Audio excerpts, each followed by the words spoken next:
প্রথমে এই খবরের শিরোনামের দিকে নজর দিন। ব্যবসায়ীকে বুক সমান বালুতে পুঁতে নির্যাতন, টাকা আদায়, অভিযোগ বিএনপি নেতা ও সাংবাদিকের বিরুদ্ধে। এটি যশোরের অভয়নগরের ঘটনা। খবরে বলা হয়েছে, ব্যবসায়ী শাহনেওয়াজ কবির টিপুকে অস্ত্রের মুখে জিম্মি করে বুক সমান বালুতে পুঁতে রেখে কয়েক দফায় 4 কোটি টাকা হাতিয়ে নিয়েছে স্থানীয় এক বিএনপি নেতা এবং একজন সাংবাদিক। ওই বিএনপি নেতার নাম আসাদুজ্জামান জনি। তিনি নোয়াপাড়া পৌর বিএনপির সাংগঠনিক সম্পাদক ছিলেন। নানা অপকর্মের অভিযোগে তার পদ স্থগিত করা হয়েছে বলে স্থানীয় সূত্রগুলো জানিয়েছে। চমকপ্রদ ব্যাপার হলো, আসাদুজ্জামানের সহযোগী হিসেবে একজন সাংবাদিকের নামও উঠে এসেছে। তিনি নোয়াপাড়া প্রেস ক্লাবের সাধারণ সম্পাদক মফিজ উদ্দিন। যদিও নোয়াপাড়া প্রেস ক্লাবের সাধারণ সম্পাদকের নাম মফিজুর রহমান দপ্তরি। নির্যাতনের মাধ্যমে ব্যবসায়ী টিপুর কাছ থেকে যে 4 কোটি টাকা নেয়ার অভিযোগ, তা 2 দফায় নেওয়া হয়েছে বলে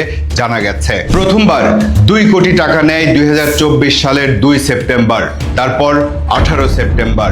এবার ওই ব্যবসায়ীকে বুক সমান বালিতে পুঁতে রাখে। 1 কোটি টাকা যায় সাংবাদিকের 2টি ব্যাংক অ্যাকাউন্টে, আরো 1 কোটি টাকার চেক। ব্যবসায়ী শাহনেওয়াজ কবিরের স্ত্রী এ ব্যাপারে সেনা ক্যাম্পে লিখিত অভিযোগ দিয়েছেন বলে জানা গেছে। এটাও জানা গেছে যে নিরাপত্তাহীনতার আশঙ্কায় ওই ভুক্তভোগী ব্যবসায়ীর পরিবার এলাকাও ছেড়ে গেছে।